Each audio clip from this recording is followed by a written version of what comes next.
Então estamos entrando para nossa última semana desse conteúdo, desses blocos, desses conteúdos que envolvam essa disciplina. Então, importante destacar aí que nós teremos a aula de hoje e a próxima aula ainda, que a gente vai estar trabalhando sobre a parte de instalações elétricas. Obviamente não é o cenário ideal, né, para que a gente possa trabalhar com instalações elétricas e tudo mais, mas espero aí também deixar um pouco de conhecimento referente a esse tema, né? Vocês viram que tiveram diversas temáticas ao longo da disciplina, né? Então, instalações elétricas é mais uma dessas temáticas. E dizer para vocês, né, que essa questão de instalações e tudo mais, eventualmente possa surgir dúvidas ao longo aí da caminhada de vocês, que a gente vai estar, que eu vou estar sempre por aqui no meu e-mail, na forma de contato que a gente tem, então sempre qualquer dúvida que surgir, eventualmente alguém for trabalhar, estagiar, ou qualquer coisa do tipo envolvendo essa parte de instalações elétricas residenciais, pequenos circuitos industriais, que eu fico sempre à disposição de vocês, então. Mas eu gostaria de destacar, então, que estamos entrando nessa última semana. Ainda vai ter mais algumas atividades, eu disponibilizei ontem recém-atividade assíncrona dessa semana. Ainda vai ter mais algumas atividades. E na sexta-feira eu realizo a última aula. E após essa última aula, na sexta-feira, provavelmente no final às 18 horas, como da outra avaliação, eu estarei disponibilizando então a nossa avaliação 4, como se fosse a última prova do semestre. Essa avaliação ela vai ser como foi as outras, né? Só que essa daqui vai ter um tempo para resolver, assim como foi a atividade 3. Diferente da atividade 1 e atividade 2, que a janela era um pouquinho menor, essa vai ter uma janela um pouco maior. Então, provavelmente eu disponibilize ela na sexta. E na sexta vocês têm até terça ou quarta-feira para resolver a atividade. No máximo até terça, na verdade. Porque aí eu preciso fechar todas essas notas de vocês. Quero fechar essas notas até a próxima terça que vem. Sem ser nessa terça, na outra terça, no caso, né? Porque aí na sexta, dia 10, a gente tem a nossa reavaliação para quem ficar. E aí depois lá naquela semana do dia 20 a 20 e poucos de setembro tem a reavaliação final, caso alguém ainda esteja. Bom, mas aí na próxima aula, começar da próxima aula, eu trago certinho todas essas datas para vocês. E o objetivo hoje então é tocar o máximo que a gente conseguir desse conteúdo, dessa parte de instalações. Qualquer dúvida, qualquer coisa, só me interromper, se eu cair, conforme a gente já vem combinando sempre. E além disso, sempre lembrando de horários de atendimentos e qualquer outra dúvida que seja necessária, qualquer coisa que vocês estejam precisando, então sempre atentar, mandar o e-mail ali e tudo mais que a gente pode tentar resolver, ok? Bom, e não tendo nenhuma dúvida, vamos em frente, tá? Na semana passada, eu trabalhei com alguns exercícios, onde a gente tinha basicamente a gente trabalhou com os diagramas unifilares e multifilares, né? Então aqui eu tenho um exemplo, né? Onde que eu tenho na esquerda aqui, então, eu tenho o meu diagrama multifilar, então eu tenho multifilamentos. Quando eu noto que eu tenho um interruptor, que nem nesse caso aqui, ó, que tem 3 vias, ó, tem 3 conexões, obviamente que isso aqui não é um interruptor simples, isso aqui já é um interruptor, como o próprio nome diz, de 3 vias, ou um interruptor paralelo. Aqui ele está dizendo que ele acende a lâmpada A. Então, obviamente que ele acende essa lâmpada A aqui. Tá? A mesma coisa acontece aqui. Ó. Esse aqui tem 3 vias, então é um interruptor paralelo. Esse aqui tem 3 vias, é um interruptor paralelo. Só que aqui, no meio deles aqui, tem um interruptor de 4 vias, então é um intermediário. Eu sei que o intermediário ele só vai funcionar, se ele estiver junto nos paralelos. Então até aqui ele já se encontra na posição. E eles vão acender essa lâmpada no ponto B, tá? Então essa lâmpada que está aqui nesse cômodo, eu tenho uma outra lâmpada que está em um outro cômodo, e aqui está um lugar para mim fazer a representação unifilar. Quando eu tenho aqui ó, CD e QG, na verdade aqui eu estou falando de centro de distribuição ou quadro geral, tá? Então é o centro onde que ficam os meus disjuntores. Até aqui é onde veio o circuito lá, que veio lá do medidor e chega nesse local, que é o quadro de distribuição que a gente já viu. Bom, então nesse exercício o que eu tenho que fazer? Eu tenho que fazer essas ligações, representar essas ligações, tá? Obviamente que a gente vê aqui que eu tenho dois circuitos, né? Então eu tenho o circuito 1 e o circuito 2. Por que eu tenho o circuito 1 e circuito 2, né? Primeiro porque eu tenho uma tomada aqui, né? Então, e tomada não pode estar no mesmo circuito que o circuito de iluminação. Então, obviamente que eu preciso fazer a representação de um outro circuito. Isso não significa que estejam em fases diferentes, sempre importante destacar.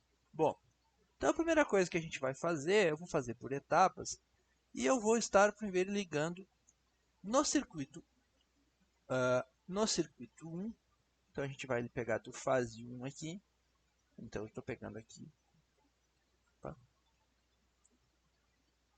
Eu estou ligando no circuito 1 o interruptor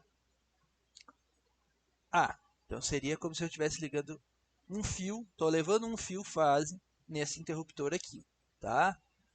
Então, primeiro eu vou fazer a ligação aqui e depois eu vou ir fazendo, na verdade eu vou ir fazendo em paralelo, tá? Vou fazendo os dois ao mesmo tempo. Então, obviamente que para mim, para que eu possa acender uma lâmpada, eu vou ter que ter sempre um fase e um neutro, né? E eu disse que vai ser o circuito 1. Então eu estou saindo aqui já do quadro de distribuição com o meu fase. Então eu sei que eu estou saindo com fase 1 e o meu neutro 1. Eu sempre tenho que sair do quadro de distribuição com fase neutra. Isso é e um terra. Isso é importante destacar. Tá, mas isso aqui é do circuito 1. Tá? Ficou meio demais aqui.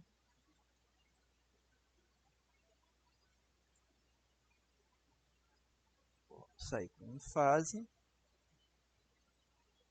e um neutro do circuito 1. Tá? Então eu saí com fase do circuito 1, neutro do circuito 1. O terra, como esse circuito é de iluminação, eu não preciso estar levando ainda. Mas depois, como vai ter tomada, eu vou ter que estar levando. Bom, então a primeira coisa que a gente fez aqui, a gente veio e conectou esse fio fase. Então a gente pegou esse fio aqui e trouxe aqui. Então esse fio eu tenho que levar aqui. Tá? Estou representando que eu estou levando nesse interruptor. Foi o que eu fiz aqui, né? Bom, desse daqui, vou deixar no mesmo traço para não ter que estar mudando toda vez. Desse aqui sai dois retornos, tá? Então esses dois retornos, eles saem daqui e eles têm que vir aqui nas extremidades e aqui. Estão indo lá no outro interruptor. Então esses dois retornos, vou até usar essa mesma cor aqui. Então eu tenho dois retornos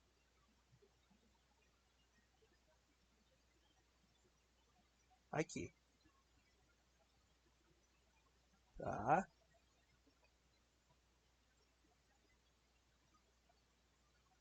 Esse aqui é o retorno do A. Ok? Aquela fase é a fase do circuito 1. Tá?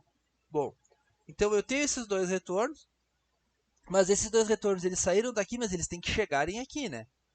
Então eles têm que chegarem ali. Eu só botei nesse trajeto, mas eu tenho que lembre-se sempre que eu tenho que colocar em todos os trajetos. Então eu vou ter que colocar aqui também.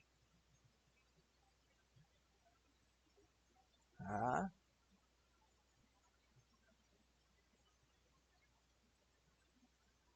Então, bom, aqui ó, eu tenho que fazer em todos os trajetos. Agora eu fiz então essa representação. Eu cheguei aqui e cheguei lá no outro interruptor, que é esse fio ali que está representado.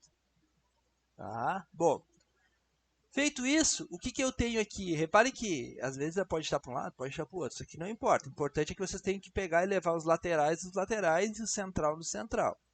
Eu pego desse ponto aqui e vou levar aonde? Eu tenho que levar no ponto central da minha lâmpada. Então, eu preciso ter um retorno novamente, que é esse aqui, nesse trecho aqui, do A. Então, eu tenho o retorno dos retornos, que é esse fio que eu coloquei aqui. Bom, para que essa lâmpada possa acender aqui, no diagrama multifilar, falta chegar o quê? No ponto lateral? Um neutro, tá? Então, eu vou trazer um neutro aqui, fazendo a representação de que está passando por cima. Ele chega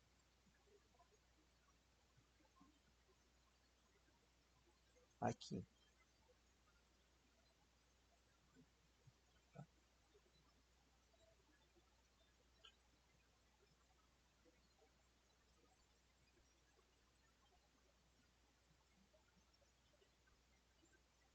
Ok? Bom, então aqui. Ah, peraí, tá bom. Conservar aqui.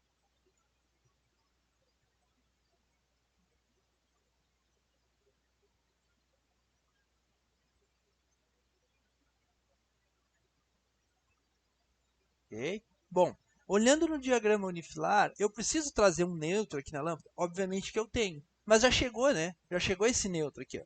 Então eu já tenho esse neutro aqui, ó, que já chegou na lâmpada. Eu só ligo ele na lâmpada ali. Deu.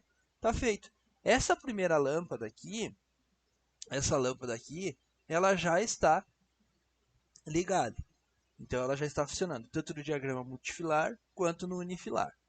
Tá? Bom, vamos seguir trabalhando com o circuito 1. Vamos dizer que vocês estão fazendo lá a instalação e vocês primeiro vão fazer a instalação do circuito 1 como um todo. Tá? Bom, feita a instalação do circuito 1, então a instalação do circuito 1, ela vai requer o quê? Que eu tenho que instalar mais essas lâmpadas aqui, essa lâmpada no B. Porque o circuito de iluminação é tudo no mesmo. Tá? Bom, então eu vou pegar aqui e vou derivar desse ponto aqui. Então, eu vou derivar desse ponto aqui e vou trazer para o meu interruptor B.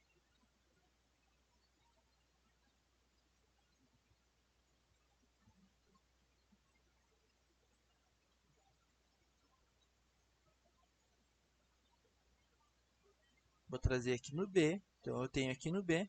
Bom, o que eu tenho que levar lá no B? Eu estou levando um fase, né? Então, eu estou levando um fase lá no B. Reparem que aqui, ó, o que une no ponto de teto é esse eletroduto aqui, né? Então, obviamente, que para que aquela lâmpada acenda lá, eu já posso colocar aqui, ó, que nesse trecho aqui, eu vou ter um fase e um neutro do circuito 1. Tá? Bom, a primeira coisa que eu fiz foi levar um fase num dos interruptores B, né? E tem que ser no paralelo. Então, eu tenho esses dois que estão em preto são o paralelo, o que tem essa cruz é o intermediário, né? Então, eu vou trazer para cá um para um fase, tá? Saiu dali, o que? Vai sair dali dois retornos. Só que esses dois retornos vão para onde? Como é o intermediário, agora não preciso necessariamente ligar direto. O que eu vou ter que fazer? Eu vou ter que ligar direto no intermediário. Tá? Então, saiu um fase e eu tenho dois retornos, que foi esse em vermelho. Então, eu vou colocar aqui, veio um fase, saiu dois retornos daqui. Tá? Esses dois retornos, eles foram para onde? Eles foram para o intermediário. O intermediário está aqui, ó. Então, eu tenho que levar esses dois retornos para lá. Então, eu vou levar esses dois retornos para cá. Ok? Esses dois retornos chegaram aqui. Oi. Ah, boa. Obrigado, obrigado, obrigado, obrigado, Karina. É isso aí, pessoal. Retorno de B. Por que retorno de B? A Karina alertou muito bem. Por que retorno de B? Porque é o B, né? Então eu chamei de B. O A eu já chamei o outro interruptor. Tá, isso mesmo, é retorno de B. Tá certo, isso aí. Foi no modo automático aqui, ó. É retorno de B. Sempre dessa letrinha que tá aqui, tá? Muito obrigado. Aqui, então, é retorno de B. Então, esses retornos de B, eu estou trabalhando com o B. Tá? Essas letras, quem define é a gente mesmo quando está fazendo, tá? Então eu poderia ter chamado uma de A, outra de B. Importante é que tenha essa diferenciação, porque se eu coloco ali que eu estava colocando de A, bom, eu estava me referenciando ao outro lá. Por mais que ficasse subentendido que eu estava levando de um para o outro, mas sempre é bom cuidar com essa identificação. Bom, levando esses dois retornos de B, está chegando esses dois retornos. Então, esses dois que eu já representei aqui, só que chega e sai mais dois retornos que vão no outro interruptor. Então, eu tenho dois retornos aqui, né? Que eu ligo aqui. Esses dois retornos, eles vão estar aqui também. Eu até posso, para inicialmente aqui, eu vou chamar de B, por mais que num projeto elétrico a gente não faça essa diferenciação, posso colocar aqui só para marcar assim, um B com um tracinho, tá?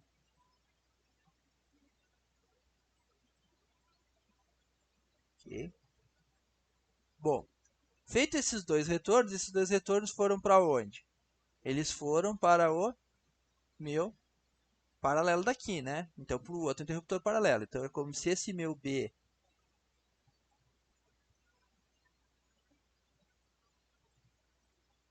que eu chamei de B', aqui, tivesse vindo para cá. Então, eles saíram dali e vieram para cá. No momento em que eles chegam aqui, aí eu tenho o retorno dos retornos dos retornos, em que eu vou levar para a minha lâmpada. Ok? Aí eu teria aqui o meu retorno do meu B.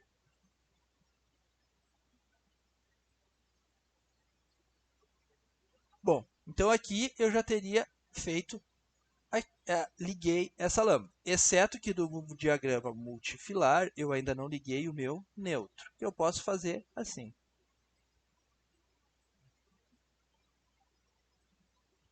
Posso ligar no neutro mais próximo do mesmo circuito. Já está chegando neutro nessa lâmpada aqui, para que eu garanta que está chegando nesse ponto? Tá chegando esse neutro aqui. Ó. Então já chegou aquele neutro. Feito isso, então, está realizada a ligação dessas lâmpadas. Bom, agora a gente já fez a representação no multifilar de todo o sistema de iluminação desses dois cômodos. O que falta? Falta a gente fazer das tomadas, só que as tomadas a gente sabe que é no circuito 2. Então, eu vou ligar fase aqui, eu vou ligar o meu neutro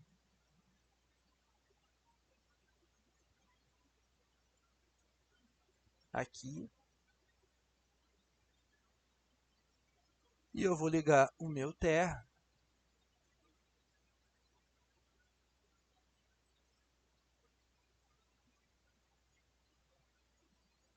aqui. Bom, tomadas geralmente é bem fácil, porque a gente sabe então que a gente vai precisar colocar aqui, ó, sair do quadro, né?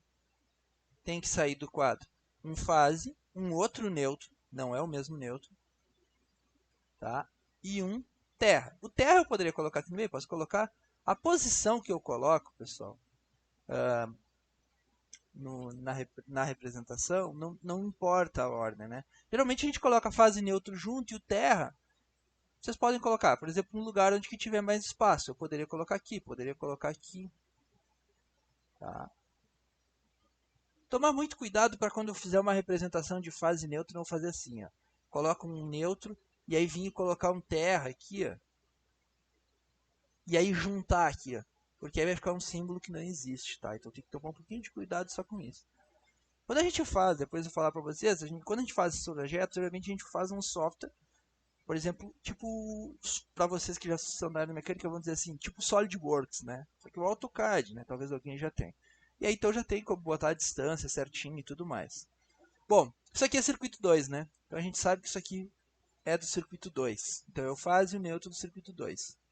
Obviamente que para esses fios chegarem lá, eles têm que passarem por aqui, né? Então eles vão ter que passar por esse trecho aqui.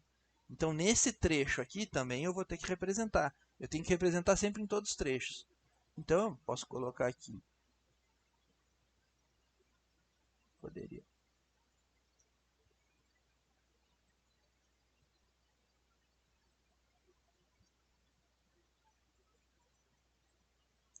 eu tenho aqui nesse trecho. Eu sei que eu tenho nesse trecho um fase Newton e um terra.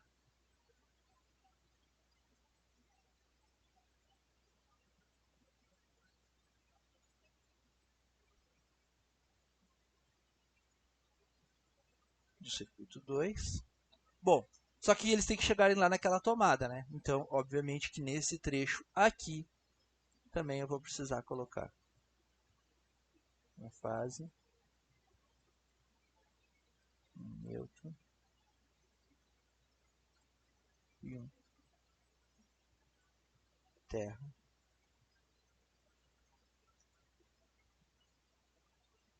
Isso aqui do circuito 2. Ok?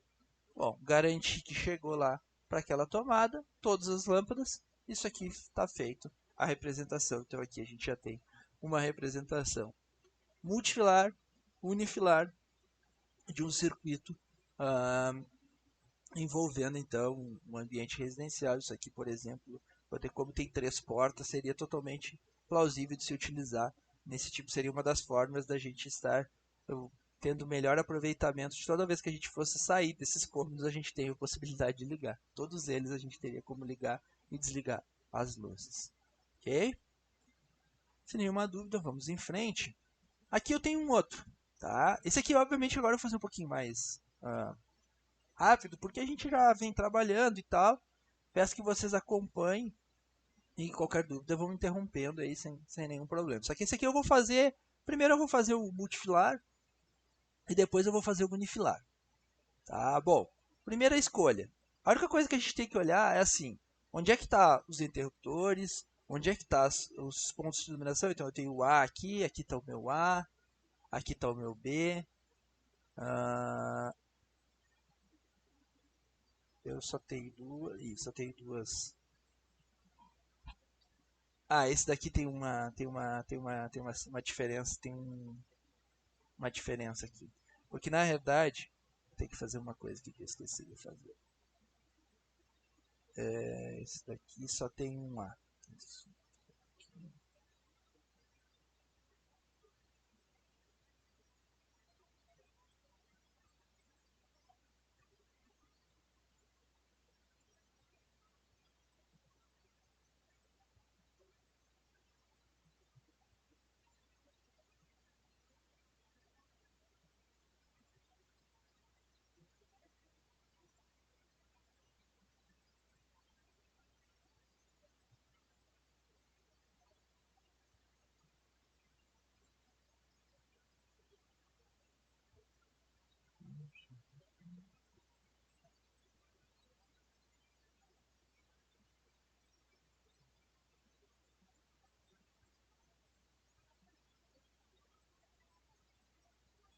Que eu...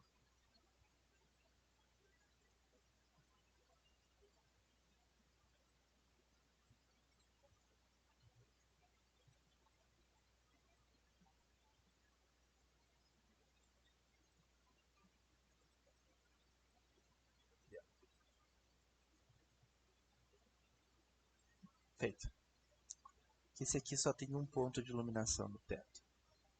Eu tirei um outro ponto. Então é o A e o B. Tá? Então o B é controlado por intermediário, a mesma forma como é feito, só que eu só tenho um ponto no meu multifilar, estava com os dois. Então, bom, eu escolho uma das fases, pode ser a fase 1, pode ser a fase 2. Vamos dizer que eu vou deixar a fase 2, então. Então a fase 2 eu vou ligar no pino central do meu interruptor paralelo. Daqui eu tenho o meu retorno, que ele vai para o outro ponto lateral. Esse vem para esse. Aí eu vou ter o retorno dos retornos, que eu vou estar ligando no meu ponto central. Tá? Já vou tentar otimizar ao máximo aqui, então eu vou deixar aqui o meu ponto lateral, eu já vou ligar ele no meu neutro. Ok? Bom, obviamente que o ponto B, o B, então, ele encontra-se também aqui já. Então eu posso aproveitar e puxar ele daqui, ó. Legal. no ponto central. Vou ligar o meu retorno aqui.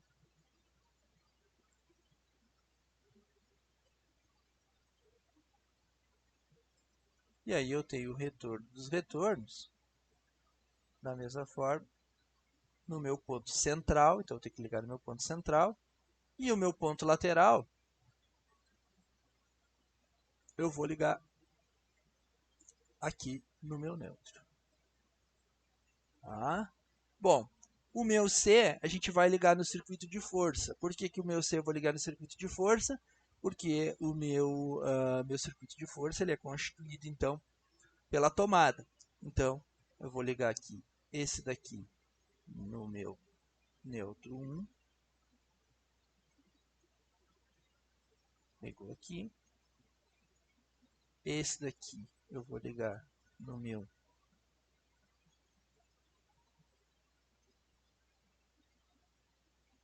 fase 1. E aí eu tenho essa parte central. Eu vou ligar no meu terra. Bom, e para que eu possa ligar a minha campainha, eu basicamente vou fazer o seguinte, que é esse pulsador C aqui. Eu vou puxar aqui,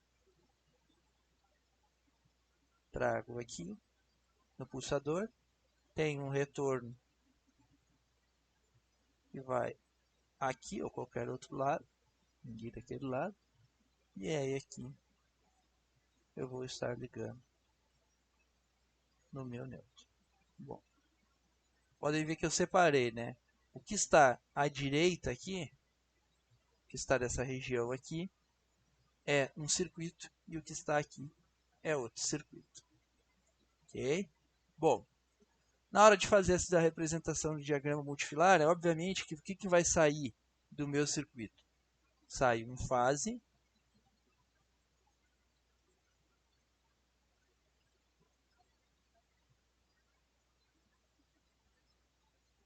então sai um fase, um neutro do circuito 1, um terra,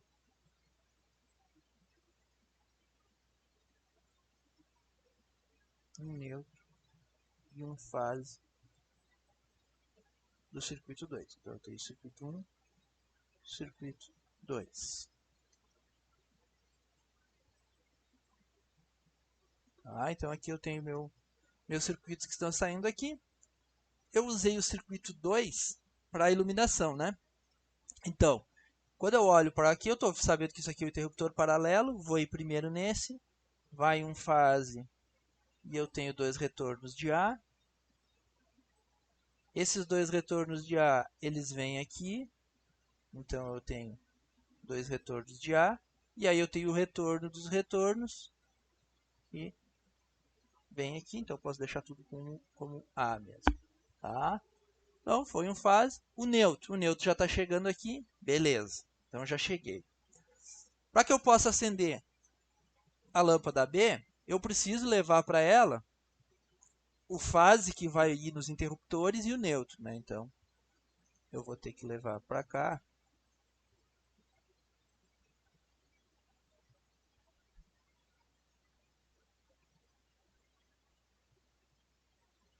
fase e neutro do meu circuito 2.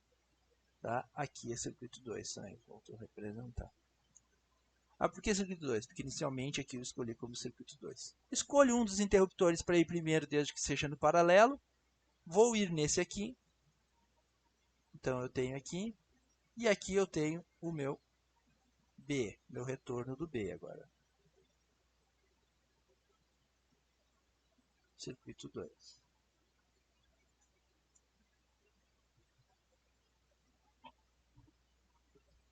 Bom, esse retorno do B, eles vêm no meu intermediário aqui. Então, aqui eu tenho B. E aí eu tenho dois retornos novamente, que seria o retorno dos retornos.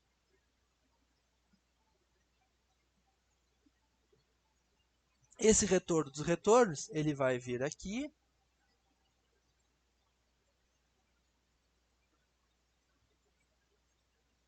E aí eu tenho um outro retorno. Tá? Feito. essas lâmpadas aqui, elas estão acesas, tá? Bom, o que falta agora? Bom, falta cuidar da parte da campainha, né? Falta cuidar da parte da campainha e das tomadas. Tomada é sempre muito fácil, né? A gente sabe que a gente vai ter que chegar, então a gente tem nesse primeiro trajeto um fase, um neutro e um terra, então eu tenho que passar por aqui também. Um fase,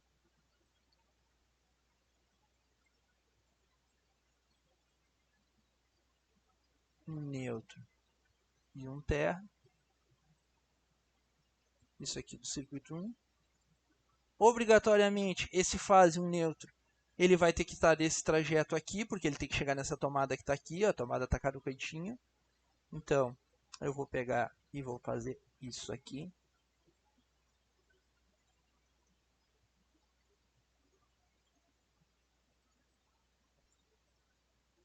Então, tem que chegar aqui, então obrigatoriamente já chegou aqui. Bom, e o que, que acontece? Tem que chegar esse neutro, que eu também já vou usar para essa campainha, então eu já vou usar para a cigarra, né, que é a parte que faz o barulho, né, que é onde que emite a questão sonora, então precisa chegar uma questão sonora aqui. Porém, falta o quê? Falta chegar o retorno da campainha, né?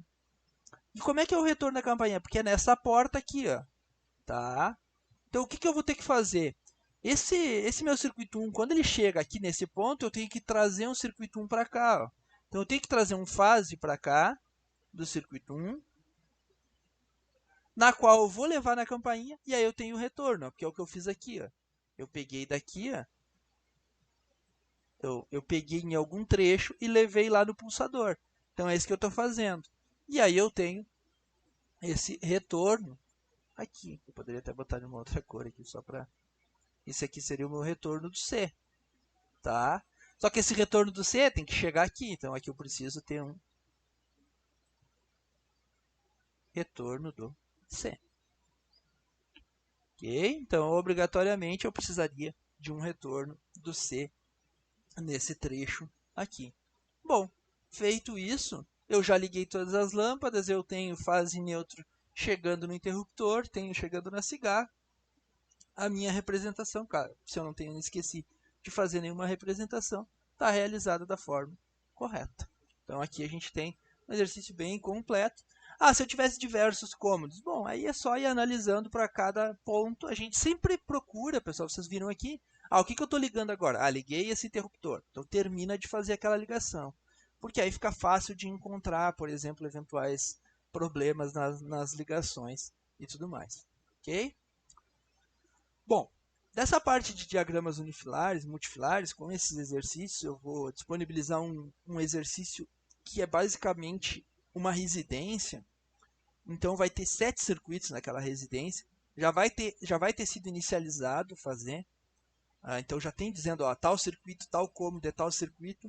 E, basicamente, vocês vão fazer essa distribuição aí dentro das atividades assíncronas. Não necessariamente precisa fazer com riqueza de detalhe. Eu sugiro que vocês façam usando um software qualquer de desenho que vocês consigam rabiscar, assim como eu estou rabiscando aqui. Vocês conseguem fazer até mesmo no Paint. Eu só quero mostrar aqui para vocês rapidinho.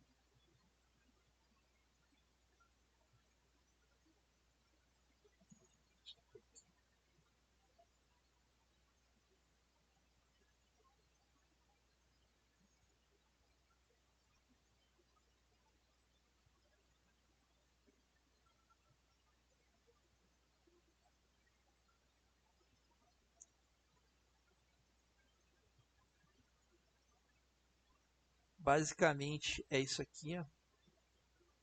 Então, ó, eu digo aqui, ó, iluminação e tudo mais, o que, que é cada circuito, ó, tomadas da sala de estar e tudo mais. E aqui eu já tenho o circuito saindo, né? Então, ó, basicamente vocês só vão pegar esses circuitos. Já tem aqui, ó, para esse lado está saindo o circuito 1, 2 e 3. Então, para cá já está saindo o circuito 1, 2 e 3. Para cá está saindo o circuito 4, 5 e 6. E aqui em cima eu digo o que, que é cada um dos circuitos. Ó. Circuito 6, tomadas da cozinha. Então, eu identifico a cozinha, né? Aí eu tenho que ver um caminho do circuito 6 para chegar lá. Então, obviamente que, ó, circuito 6 está aqui, ó, está saindo por aqui. Então, eu vou ter que riscar aqui, ó, aqui nesse trajeto vai ser por aqui que vai chegar aqui. E aí eu só levo em todas as tomadas no circuito 6. E assim sucessivamente.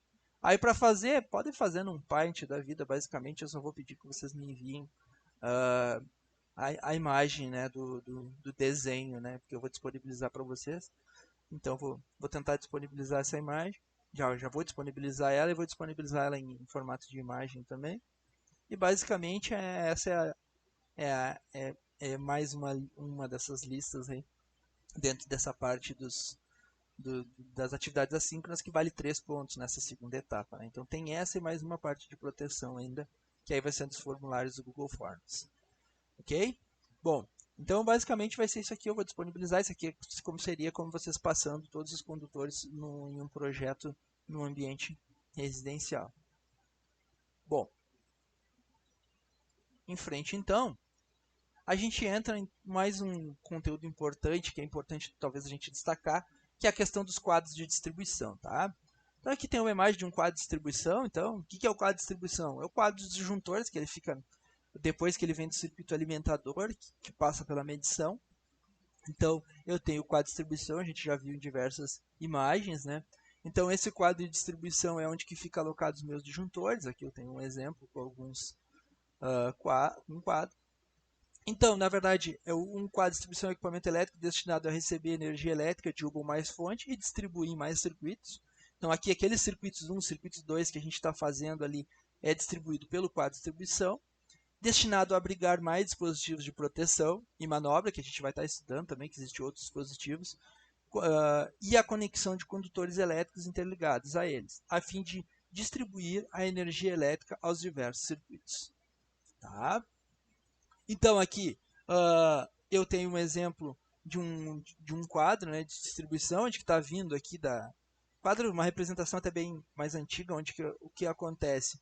Eu tenho a minha chegada da rede, então eu tenho essa chegada aqui, né, que chega um fase e o meu neutro, né, passando por um disjuntor geral. Então tem um disjuntor geral, tá? Que aqui é um disjuntor diferencial residual, que a gente vai ver o que é. E depois vai passando, ó, esse meu fase, ó, vai passando pelos disjuntores, ó, sempre já destacando aqui, ó, o que passa por disjuntor é sempre fase, ó. Então chegou aqui, ó, na minha distribuição, ó, o que acontece? Ó, o neutro, ó, ele é ligado num lugar onde que eu ligo todos os neutros. O terra é ligado num lugar que é um lugar de terra, tá? Aquilo que eu falei também, que o neutro ele é sempre aterrado na entrada da edificação, ó. Podem ver que está chegando um fase e o neutro, que é o que vem da distribuidora, né? Bom, esse neutro ele está ligado aonde? Ó? No barramento de terra também. Ó. O neutro ele liga para a terra e sai a partir daquele ponto onde tu liga o neutro e o condutor de terra, sai para dentro do quadro de distribuição. Então aqui está a origem do terra, a origem do neutro. Isso aqui a gente chama de uma barra de equipotencialização, onde tu vai ligando vários fios ali. E o único condutor que passa por dentro dos disjuntores, exceto alguns casos específicos que veremos adiante, é o condutor fase. Okay? Então, disjuntor. Lembre-se sempre assim, ó, eu nunca interrompo o neutro, eu nunca posso interromper o meu condutor neutro. Então, tudo vai passar pelo fase. Então, o disjuntor ele é como se fosse um interruptor simples. Ele tem uma entrada e uma saída. É como se tivesse um fase e um retorno. Eu não vou ligar a fase neutra no disjuntor, por exemplo. Eu estou fazendo um curto-circuito, né? Então, essa imagem eu gostaria que vocês sempre depois e analisando que vocês entendessem o que está acontecendo aqui basicamente, né? Tá chegando a distribuidora, tá passando no disjuntor, mas olhem que o fase está passando pelos outros disjuntores, então os outros circuitos. Esse circuito poderia ser um circuito de tomadas, um circuito de iluminação, um circuito de chuveiro, um disjuntor geral. Esse aqui pode ver que ele está antes de todos os outros, então esse primeiro aqui, que está meio separadinho, é um geral, então é diferente desse outro aqui, que é um disjuntor que protege contra choque elétrico. Então é a forma como a gente procura organizar. Eu vou disponibilizar também no Moodle um vídeo assim mostrando como que funciona no quadro, mas é uma questão construtiva mesmo, de posicionar, como que posiciona e tudo mais, já que a gente não vai. É um vídeo curtinho, acho que tem tem 3 minutos basicamente o vídeo, né? São 2 vídeos que eu estarei disponibilizando, mas são vídeos do YouTube, né? Mas que são importantes e abordam esse tema. Aqui a gente tem essa imagem Já representando, então aqui está esse disjuntor que é o DR, que a gente chama, né? Aqui eu tenho alguns disjuntores, então todos esses disjuntores. Pode ver que aqui está essa barrinha azul, que é essa mesma barrinha que está aqui, ó.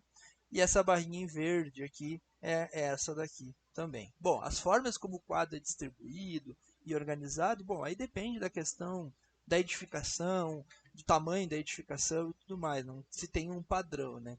Existem as normas com relação ao tamanho do quadro, a questão da organização dos condutores, que é bom de ser feito e tudo mais, né? É bom sempre padronizar a utilização de cores, então aqui a gente pode ver que está sendo utilizada a padronização de cores, facilita na hora da manutenção.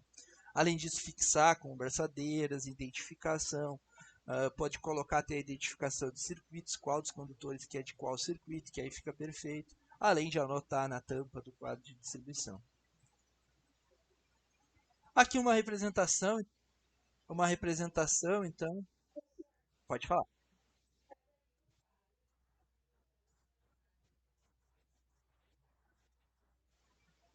Exatamente, é daqui mesmo. A Karina pergunta no sentido de que, se desse quadro aqui que sai, né, por exemplo, a bitola 2,5, 4 milímetros, 6 milímetros, é exatamente daqui.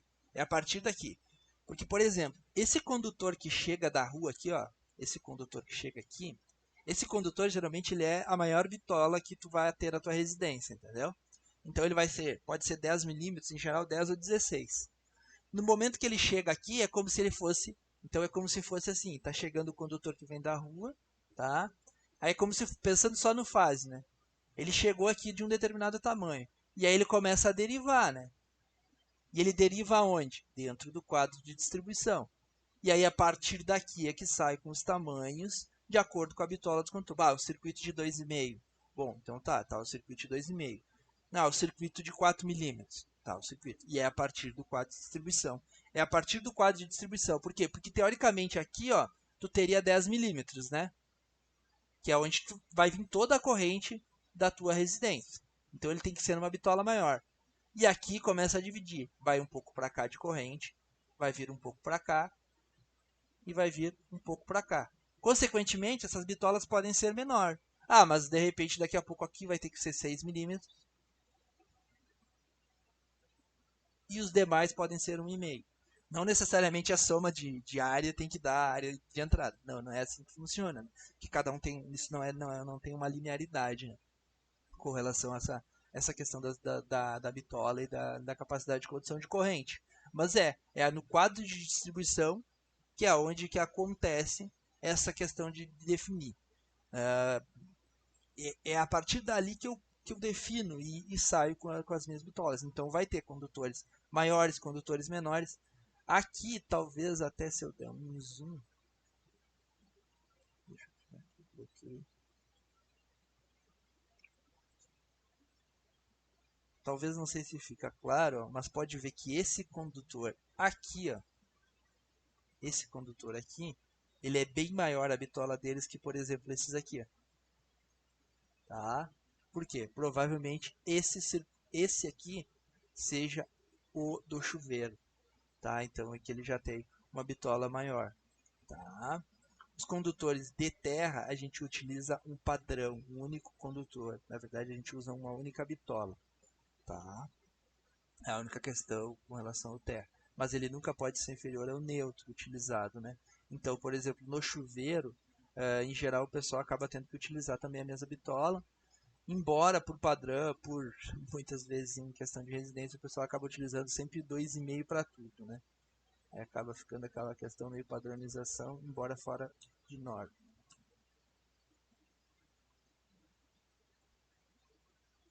Bom, feito isso aqui é só a representação, então, né? Como que é uma residência terra, né? Como que funciona? Então, eu tenho o quadro de medição, eu tenho o quadro de medição, né? Eu tenho o quadro de distribuição, que é aquele que a gente viu, e depois os circuitos, né? É aqui que acontece. Quando eu tenho uma casa que eu tenho um sobrado, algo desse tipo, que eu tenho 2 andares, é comum eu ter o quadro de medidores e eu ter um quadro de distribuição superior e um quadro inferior. Até para facilitar nas passagens dos condutores. Então, pode levar e aí acaba facilitando a questão. Né? Então, é comum a gente utilizar dois quadros de distribuição ou centro de distribuição. os QDs. Tá? Bom, agora a gente entra numa parte que é muito, muito importante, relevante dentro do sistema elétrico residencial, como no sistema elétrico como um todo, e muitas vezes negligenciada, que é a questão dos dispositivos de proteção. Tá? Por que eu digo muitas vezes negligenciado? Acontece que o pessoal às vezes não segue a norma, principalmente nessa questão de proteção, porque acha que é caro e tudo mais, né? E não vê uma certa efetividade no processo. Né? É como semelhante a, por exemplo, seguro, fazer seguro, uh, coisas que às vezes aparentemente não te dá um retorno naquele momento, ou tu não vê de fato aquela ação ali na tua frente, mas que são de extrema relevância. E aqui entra um capítulo muito importante dentro da parte de instalações, que é os dispositivos de proteção. Tá? Algumas considerações, né? Então, a partir da onde? Né? Da 5410, então a gente está trabalhando com 5410. Nessa parte aqui vai ter bastante coisa informativa, então, para vocês, né? Tipo, vai ser bastante informativo no sentido de que não tem como eu falar de proteção sem ser bastante informativo, né? Mas eu vou procurar, assim, e se vocês tiverem qualquer dúvida quanto a isso, peço que vocês vão perguntando, aí, até para a gente ter uma conversa e tudo mais, não ser somente eu falando, que não é algo que a gente vai fazer alguns cálculos e tal ali, mas é coisa bem simples, é bastante questão informativa mesmo. Então, a partir da 5410, deve-se observar a utilização de dispositivos de proteção que atuem principalmente contra 4 condições inadequadas nas instalações elétricas. Quais são as 4 condições inadequadas? Proteção contra sobrecorrente originada por sobrecarga. Tá? Já antecipo. O que é sobrecorrente? A corrente acima do valor. Sobrecarga é quando um equipamento está com uma corrente acima do valor necessário para o funcionamento. Então, ou o circuito ele está com corrente acima do permitido. Proteção contra sobrecorrentes originadas por curto-circuito. Então, tem que prever quando acontece um curto-circuito. Tá? Proteção contra choque elétrico. Essa, por exemplo, então, ó, é choque elétrico, curto-circuito, então, curto-circuito e sobrecarga, tá? E surtos de tensão. Então, seriam essas 4 proteções que a gente tem, e cada uma delas tem um dispositivo associado, tá? É importante a gente definir algumas coisas com relação a isso. Definições. Isso aqui, na verdade, a própria norma nos traz essas definições. O que é a corrente de projeto? Tá? Corrente de projeto é a corrente que tu pensa lá que vai ser transportada pelo circuito. Então, é a corrente de projeto que vai circular naquele circuito. Corrente nominal é a corrente dos componentes, de cada componente. Então, é o valor máximo de corrente elétrica que um componente ou circuito pode conduzir continuamente sem apresentar aquecimento excessivo. Então, vamos dizer assim, se eu fiz um circuito lá que é para um chuveiro, a corrente de projeto dele é X, a corrente nominal vai ser igual. Tá? Bom, mas se eu fiz lá um circuito que é o circuito de tomada, né? Então eu vou ligar 2 dispositivos, cada dispositivo tem a sua corrente nominal. Então quando eu falo em corrente nominal, é a corrente que aquele equipamento precisa para o funcionamento. Tá? A corrente de projeto está associada pelo circuito, então ela está associada a um determinado circuito. Se eu tiver somente um dispositivo naquele circuito, a corrente nominal é igual à minha corrente de projeto. Sobrecorrente, né?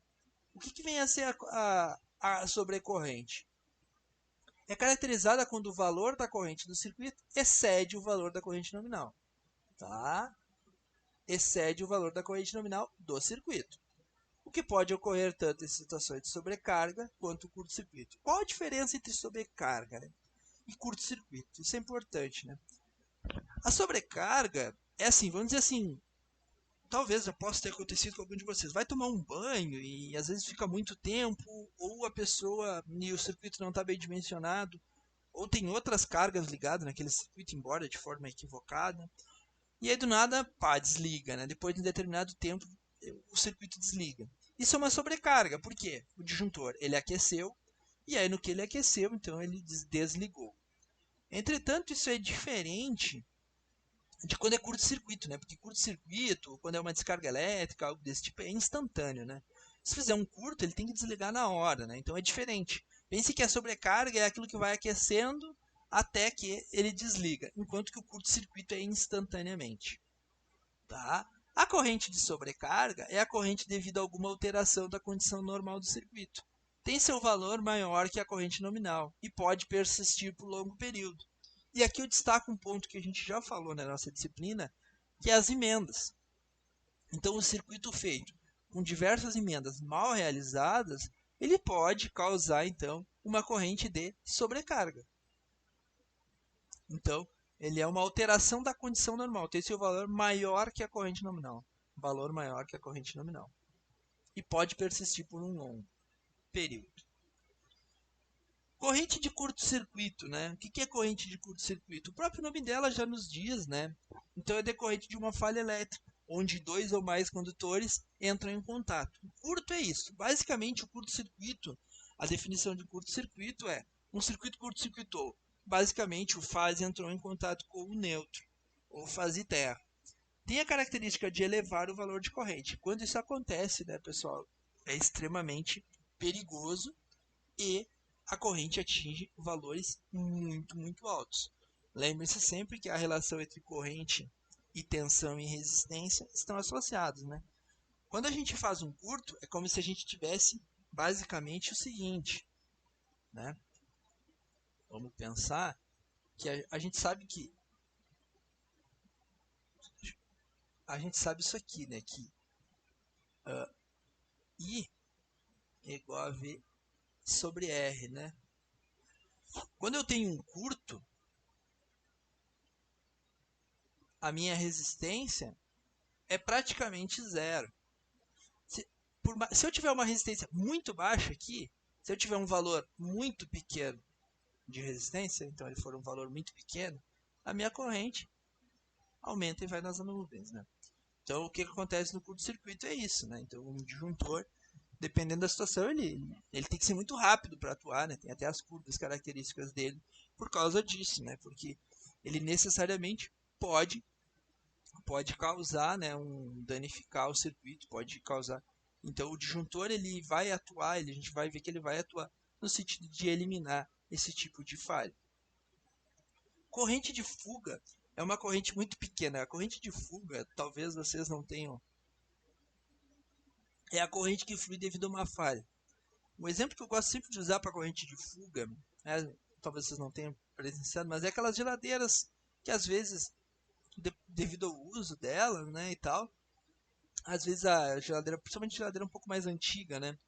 Então, às vezes a pessoa vai, pela característica construtiva da porta e tal, vai tocar nela, ou quando vai abrir, se vai de pé descalço, toma uma pequena descarga, algo desse tipo. Né? Computador também, dependendo da situação, às vezes computador se até mesmo esses notebooks, né? Às vezes dependendo se a pessoa tocar numa estrutura mais de ponta dele, vai sentir. Isso aí é na verdade o que é corrente de fuga, às vezes também tem uma questão estática ali e tal, né? Mas a corrente de fuga é uma pequena que percorre um caminho diferente do previsto.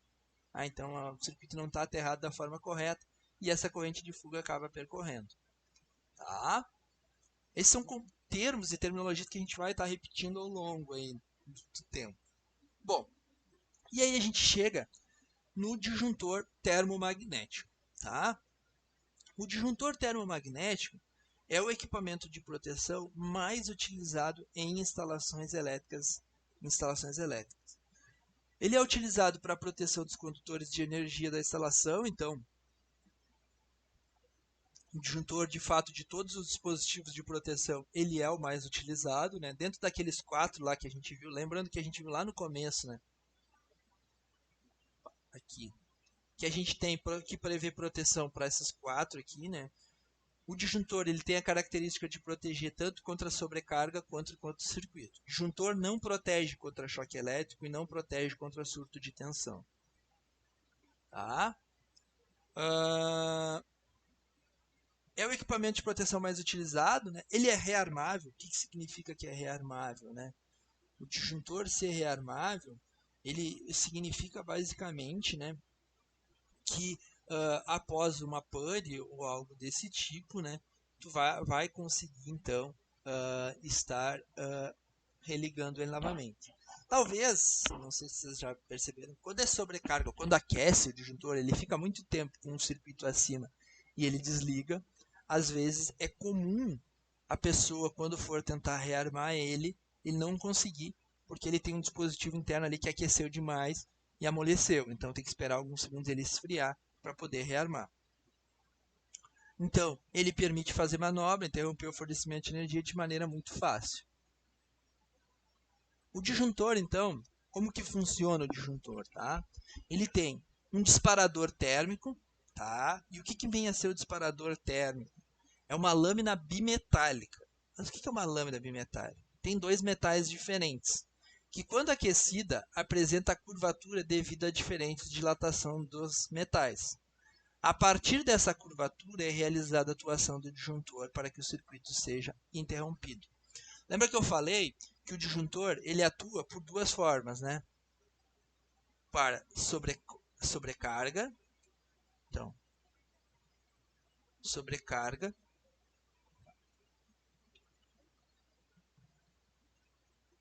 tá?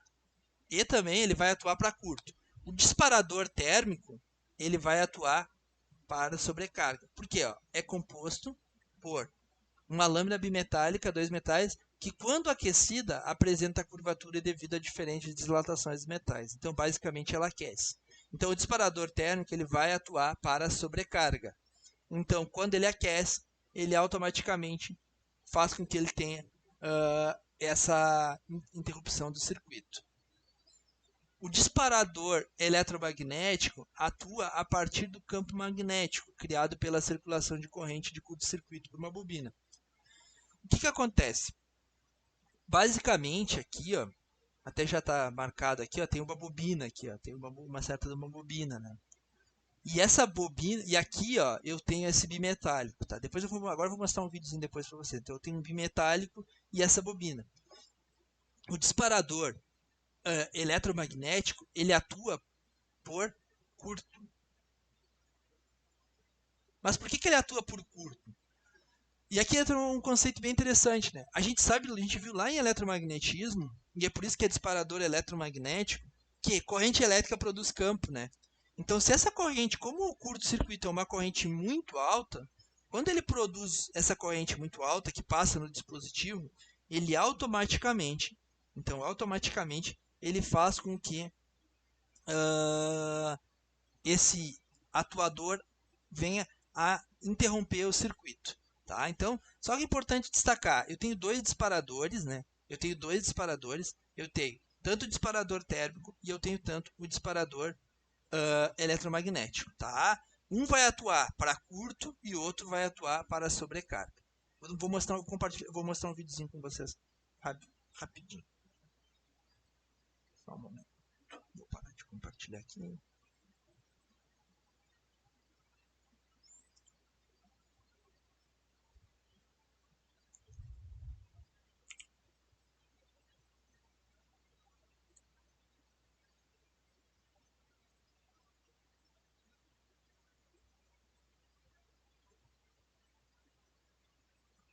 Só um minutinho.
Eu vou estar compartilhando aqui agora com vocês o vídeo. Acho que vocês não estão com som. Deixa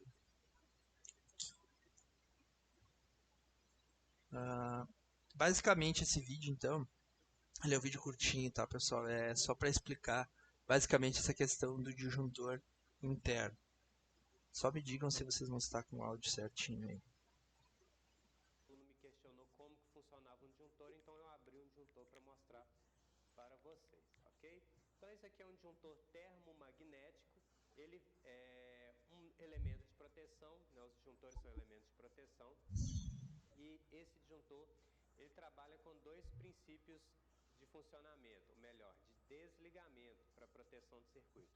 Ele trabalha com uma proteção térmica, que vai ocorrer o desligamento se houver um aquecimento demasiado nesse circuito, principalmente na região próxima ao disjuntor.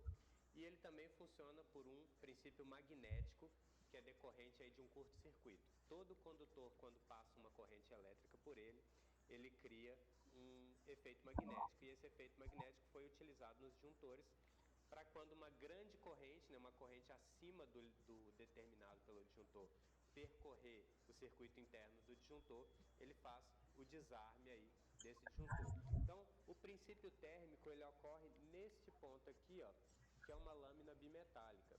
Essa lâmina, quando aquecida, ela tem a capacidade de sofrer uma deformação por causa do efeito térmico. Então, essa lâmina bimetálica, ela encurva e ela desliga o circuito, ó.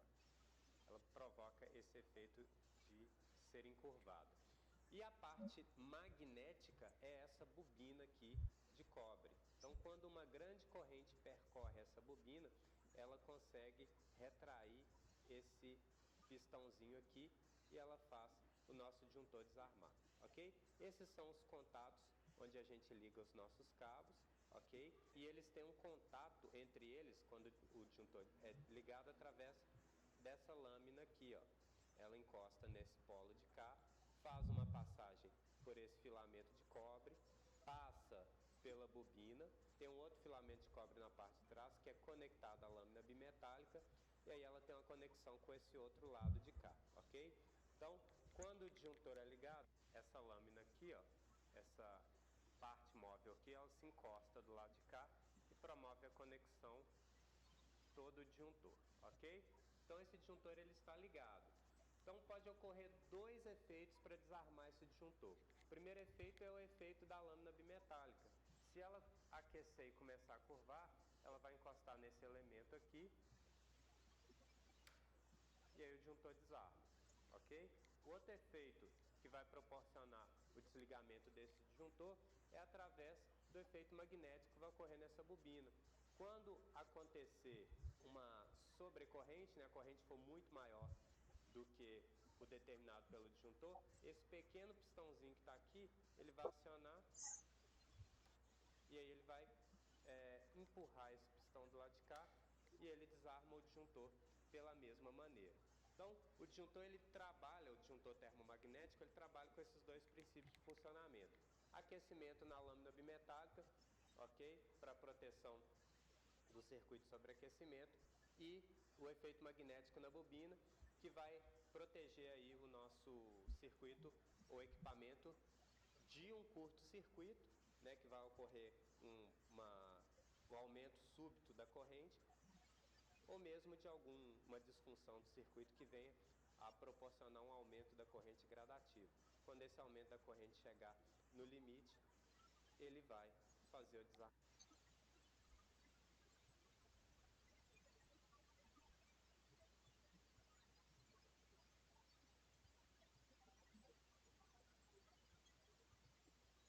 Bom, pessoal, acho que fica bem claro, né, essa questão de quando das duas formas de atuação, né? Depois até vou deixar o link, tá, o link do vídeo já tá ali no material da aula, né? Se vocês quiserem assistir novamente. Mas é o disjuntor, e aí por isso que ele tem esse nome também, né? Termomagnético, né? Atua para duas formas distintas, né? Então ele tem duas formas distintas de atuação e de proteção, né? Então isso é algo que é muito importante a gente estar destacando aqui, né? Que tem essas essas duas formas aí de atuação e de proteção. Então, o eletromagnético está associado ao curto e o térmico, aquecimento, sobrecarga, então quer dizer que ele está associado a uma sobrecarga. Tá? Bom, aqui então, identificando os dois, né, o atuador magnético e o atuador térmico. Algumas coisas que são importantes quando a gente vai especificar um disjuntor, né? Tá? Bom, quando a gente trabalha com ambiente, por exemplo, nas nossas instalações que a gente fez os nossos diagramas, a gente estava trabalhando sempre com disjuntor monofásico, né? Então, por que monofásico? Porque o nosso circuito era monofásico. Então, uma das especificações é o número de polos do disjuntor, né? O número de polos do disjuntor deve ser de acordo com o número de fases que compõem o circuito que pretende proteger. Tá, então sim, se o circuito é monofásico, ele tem que ter um polo, né? Então, devendo se lembrar que essa norma é que todos os polos do disjuntor devem ter seus contatos abertos e fechados de maneira simultânea. O que acontece? Um disjuntor, por exemplo, aqui eu tenho o disjuntor mono, então esse primeiro é um disjuntor mono, bifásico e trifásico. Mas o que eles têm em comum, né? Todos eles, quando tu fecha e abre, não tem como tu abrir só uma fase, não pode. Tem que abrir todas as fases ao mesmo tempo. Tá, no caso do monofásico é só uma fase, né? No caso do bifásico, se eu movimentar ali, vocês podem ver que quando movimentar um, movimenta os dois, né? Na verdade é um único movimento, né? Então, isso é por norma, né? Não pode ter um disjuntor que não bloqueie todas as fases ao mesmo tempo. E os disjuntores, então, eles podem ser monopolares, né? Bipolares e tripolares. Tá? Tensão de operação, né? Isso é importante também, né? Porque a tensão é especificada para os circuitos polifásicos, né? Então a gente sabe que as tensões típicas, né, são 127, 220, 380. Então sempre tem que tomar cuidado com a tensão de operação, né? Corrente nominal. Bom, aqui a gente entra num fator muito importante, tá? Corrente nominal é o máximo valor da corrente elétrica que poderá circular pelo disjuntor, sem provocar seu desligamento automático. Para determinar o valor da corrente no nominal de disjuntores, deve-se obedecer essa seguinte relação. E aqui é muito importante a gente ficar atento a isso aqui. IB tem que ser menor que IN, que tem que ser menor que IZ, menor ou igual. Por mais que o igual aqui seja complicado, então a gente geralmente acaba sempre sendo IB menor que N, que menor que Z. Mas o que é o IB, pessoal? É o valor da corrente de projeto. Basicamente, é o valor da corrente que vai circular no circuito. Tá? É o que vai circular no circuito, é a corrente que tem que circular no circuito. Então, se vocês estão prevendo um chuveiro, o valor do IB ele tem que ser o menor valor daquele circuito. Então, o IB é o valor da corrente do projeto ou dos dispositivos que estão estar sendo ligados naquele circuito. IN, valor da corrente nominal. O que é isso? A corrente nominal do disjuntor. O disjuntor, cada disjuntor, depois a gente vai ver que tem ali umas tabelas que diz qual é o valor. Cada disjuntor tem um valor de corrente nominal, ou seja, a corrente para aquele disjuntor. Então, é importante destacar isso, que cada disjuntor tem um valor de corrente nominal. Então, a corrente do disjuntor, ela tem que ser o quê? Superior à corrente daquilo que tu quer ligar. Então, se tu quer ligar um chuveiro, o teu disjuntor ele tem que aguentar aquela corrente do chuveiro, senão ele vai desarmar. Entretanto, muito importante, eu sempre falo isso e friso de uma forma, o valor do disjuntor ele tem que ser sempre inferior ao valor da capacidade de condução do condutor. Lembram lá daquela tabela de condução do condutor? Pois é, aquela tabela ela dizia quanto que um fio aguenta de corrente. O disjuntor ele sempre tem que ser especificado abaixo daquele valor. Pensem sempre que o disjuntor é um amigo do fio. Ele vai proteger o fio, desde que ele esteja especificado da forma correta. Tá? Por quê? Se a corrente do disjuntor, talvez vocês já devam ter escutado, essa é muito clássica de instalações elétricas. Um disjuntor em um lugar está desarmando, né? Tá toda hora desarma o disjuntor. Né? Aí chama o Daniel lá, vem Daniel, o que tu vai fazer? troca o disjuntor. Aí o pessoal diz assim, coloca um mais forte, né? Coloca um que vai aguentar mais. Esse disjuntor ele vai aguentar mais. Esse disjuntor aí, tu tá com um disjuntor de 30 e de 36? Não, bota um de 50. E só faz isso. O que acontece?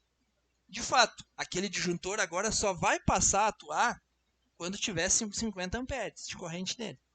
Só que, se o fio só aguenta até 40, o que vai acontecer? Fogo. Ou seja, problema. Não pode fazer isso. Tá? Por quê? Porque tu está desrespeitando isso daqui. Esse lance do só troca o disjuntor sem identificar o problema ou sem de fato ver se aquela fiação aguenta, bom, de fato trocar o disjuntor resolveria. Mas aquela fiação ou aquela estrutura, a estrutura que é feita daquele circuito alimentador não foi feita para aquilo. Bom, se aquela estrutura não foi feita para aquilo, tu não pode simplesmente chegar e trocar uma coisa, entendeu? Tipo, tô com problema no motor do meu carro, troca a roda. Não adianta, vai seguir com problema, entendeu? Então esses fatores é algo que tem que se tomar muito, muito cuidado, tá? E eu destaco muito aqui. Eu vou estar fazendo alguns exemplos para. Então, quando eu pedir uma especificação do disjuntor, pensem sempre, bom, o meu disjuntor ele tem que ser maior que a corrente do circuito, tá? Porque não adianta, né? Por exemplo, se o meu circuito lá, vamos dizer, vou dar um exemplo com valores aqui. Então, se o meu circuito, a corrente dele é 20 amperes, tá? Ok? O meu disjuntor pode ser de 21 amperes. Desde que o meu condutor suporte 28 amperes. Ok, tá feito. O meu circuito vai ter 20, o meu disjuntor vai ter 21 e o meu condutor 28. O que acontece nesse caso aqui? Isso aqui é IB, isso aqui é IN e isso aqui é IZ. Tá? O que vai acontecer? O meu circuito funcionando, 20 amperes, bonitinho lá, beleza. Deu um problema no meu circuito, deu alguma coisa, passou, chegou em 21, disjuntor atua. Então o disjuntor vai proteger o quê? Que o condutor nunca seja danificado. Mas se o disjuntor fosse de 28 e o condutor fosse de 21, o disjuntor só atuaria quando o condutor já estaria totalmente danificado. Então é importante sempre atentar a esses três fatores. Aqui é importante dizer que a capacidade de condução dos condutores varia de acordo com o tipo de isolação dos condutores, fatores de agrupamento e método de instalação. Isso daí tudo a norma prevê, mas isso daí são fases mais específicos. Aqui é uma regra bem direta, reta. Isso aqui até essa observação é importante destacar. Que tem outros fatores. Se vocês forem fazer um projeto, vocês vão ver que depende da quantidade de condutores que tem no eletroduto. Esses são outros fatores que acabam também influenciando o fator de agrupamento e tudo mais. Mas aí a gente estaria numa parte de projeto já, né? A gente estaria projetando. Aqui a gente está pensando numa parte mais operacional de instalação como um todo, né? E aí é importante sempre respeitar, mas ficar atento que essas regras elas podem sofrer algumas alterações de acordo com a 5410. Tá? Muito importante aqui também, então, destacado isso aqui, tem a capacidade de interrupção, né? É o maior valor de corrente de curto-circuito que o disjuntor consegue interromper sem danificar. E aqui vocês podem ver que a gente está falando em 1500 amperes, 2200 kA. Por quê? Na verdade, quando a corrente ela atinge, tu tem um curto-circuito, essa corrente atinge valores muito altos. Só que é muito rápido, né? Então, só que o disjuntor, mesmo que seja um valor muito rápido, dependendo da situação, ele pode danificar também. Ok? Bom, especificação do disjuntor termomagnético, né? A norma de fabricação, então, tipo, existe uma norma que fabrica, por exemplo, eu não tenho disjuntor de todos os valores, né? Então, existem algumas normas que tratam dessa questão dos disjuntores. Então, tipo, qual o valor da padronizado, por exemplo, de disjuntores. Existem três normas que a gente gostaria de referenciar, que a 5410 referencia, né? Que é a 5361, que é uma NBR, a ANM 60898, que ela é uma adaptação de uma norma europeia, e essa daqui também que é uma adaptação brasileira. Quando geralmente tem NBR e EC, quer dizer que é uma norma brasileira, que ela basicamente foi meio que traduzida e ela foi implementada no Brasil, mas ela é puramente baseada em uma norma de outro país. Tá? A 5361, então, ela trata dos popularmente conhecido como disjuntor NEMA, e esses disjuntores eles têm os valores. Então, tu consegue comprar disjuntores de 5, 10, 15, 20, 25, 30, 35, 40, 50, 63, 80 e 100. Ah, mas eu quero um disjuntor de 17. Nessa norma, não tem. Se for NEMA, vai ser nesses padrões aqui. Tá? É importante sempre destacar que é nesses padrões aqui. NBR, e aí essa aqui que já foi, e a gente chama de disjuntor DIN. É muito comum a gente chamar esse disjuntor DIN e os NEMA. Então eu quero um NEMA tanto, eu quero um DIN de tanto. Bom, os disjuntores do tipo DIN, eles já têm os valores de corrente nominal diferentes. Ó. Então a gente pode ver aqui, ó, valores como 6, 8, 10, 13, 16, 30, 25, 32, 40, 50, 63, 80, 100 e 125. São considerados mini disjuntores até 63 amperes. Tá? Então, vocês podem ver que a escolha do meu tipo de disjuntor pode influenciar. Então, por exemplo, para aquele exemplo que eu falei aqui, ó, disjuntor de 21. Você tem um disjuntor de 21. Ó. Se eu for olhar aqui, ó, na NEMA, eu não tenho disjuntor de 21. E na DIN eu também não tenho disjuntor de 21. Então, eu teria que colocar um de 20 ou um de 25. Nunca coloco igual ao circuito. Então, nos dois casos, em todos os casos, eu teria que colocar o disjuntor de 25. Para esse caso específico aqui, ó, para esse caso específico, os dois têm 25. Mas se fosse um caso... eu poderia colocar o de 30? Não poderia, porque eu estava ultrapassando. Então, toda vez que eu for especificar um disjuntor, obviamente que naquele exemplo eu dei um exemplo pegando valores só para mostrar a diferença entre os pontos, mas toda vez que eu vou mostrar e vou cuidar essa questão dos disjuntores, eu tenho que olhar os valores comerciais. Não adianta que nem eu falei ali, botar o disjuntor de 21. Não tem. Então, eu teria que usar um disjuntor. Nesse caso, eu teria que usar o de 25. Tá? Então, aqui eu tenho essa questão dos padrões dos tipo DIN e do tipo NEMA, os valores especificados. Tá? Além disso, a gente tem também os disjuntores da terceira norma, que são geralmente os disjuntores de maior potência, que se baseiam que são de 16 a 6.300. Então, são disjuntores que têm uma aplicação geralmente para quadro e entrada de distribuição, tudo mais, ambientes um pouco maiores. Então, são os disjuntores que são dessa forma aqui, são os disjuntores mais robustos, com umas características um pouco diferentes. Tá? Bom, importante também que os disjuntores eles têm as curvas de atuação. Tá? O que é a curva de atuação?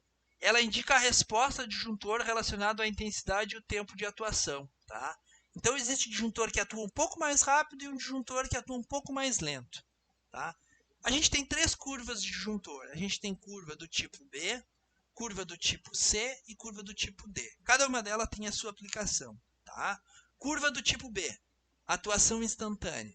Então, ela atua muito rápido. Por que ela acontece assim? Ela é utilizada normalmente em cargas resistivas em residências, nas tomadas de uso comum. Por que a gente usa ela? Basicamente, a gente acaba utilizando esse tipo de cargas resistivas. Por quê? Porque ela não tem corrente de partida muito alta. Se não estudaram motores ainda, mas vocês vão ver quando estudarem motores. Em motores elétricos, dependendo dos dispositivos, quando tu liga ele, a corrente sobe, depois ela se acomoda. Isso faz com que o disjuntor poderia ter uma falsa ilusão de que a corrente subiu. Tá? E aí ele vai atuar de uma forma sem precisar, entendem? Então, no caso da curva B, ela é uma curva mais sensível. Se ela nota uma variação de corrente rápida, se ela notou que a corrente subiu, ela já desliga. Tá? Então, a atuação é instantânea. Então, quando a corrente chegar a 3 ou até 5 vezes. Então vamos dizer assim, se o disjuntor lá, ele era para 10 amperes. 10 amperes. Ok? Se a corrente no circuito, então, vou pegar aqui, vou pegar um. Pode ser qualquer um deles, né? Pode ser. Vamos pegar 10 que fica um número redondo. Então aqui, ó, tem o disjuntor. É de 10 amperes, tá? Se a corrente no circuito, então,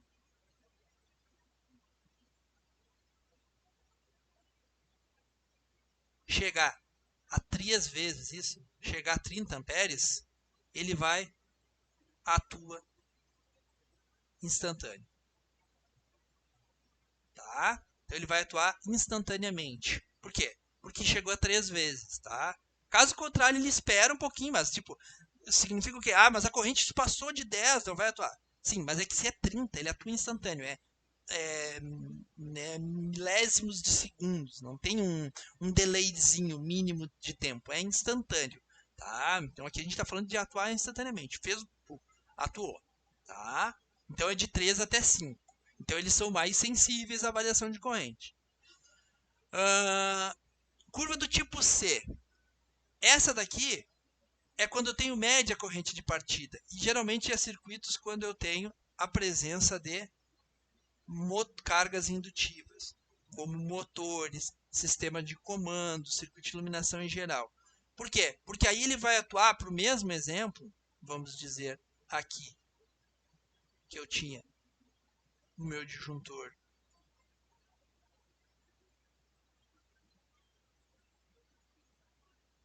de 10.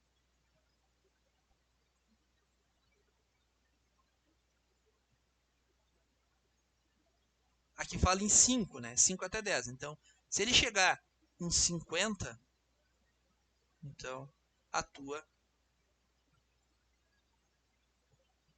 Por quê? Porque o motor, às vezes, na partida, ele pode dar um pico de corrente que pode ser até 5, 6 vezes. Geralmente, até de 4 a 6 vezes o valor da corrente nominal dele. Só que como ele tem isso daqui, ele tem essa certa atraso, então ele dá tempo do motor voltar para a condição normal e o disjuntor não atua. Senão não funcionaria o circuito, né? Toda vez que tu ligar o dispositivo, a proteção atua. Então é curva do tipo C. E aí a gente tem a curva do tipo D, que essa é atuada para grandes motores, né? Então, no caso aqui, eu já nem vou dar o exemplo para aquele meu exemplo de circuito de 10 amperes, porque tu não iria utilizar.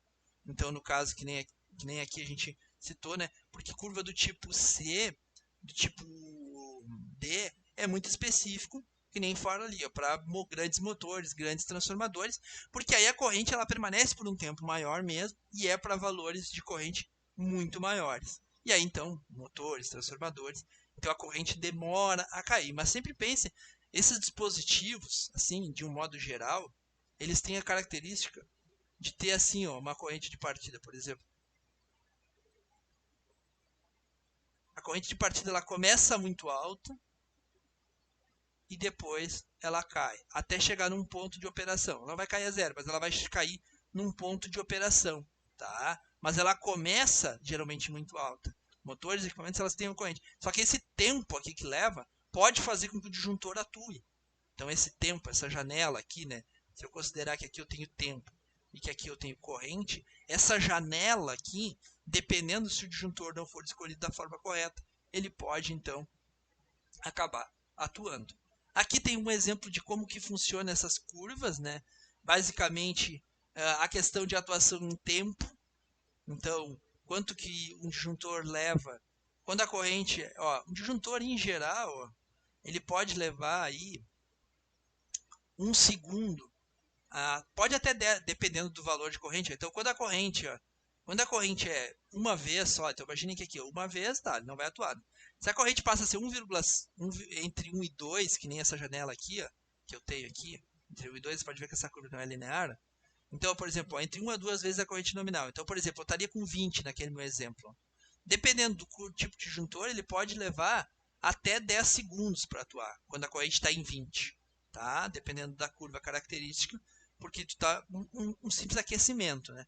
Mas conforme essa corrente vai aumentando, pode ver que, ó, até chega o ponto que ele vira instantâneo. Então a corrente, ela basicamente ela funciona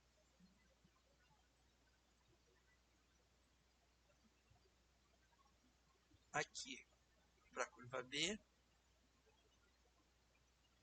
aqui para a curva C,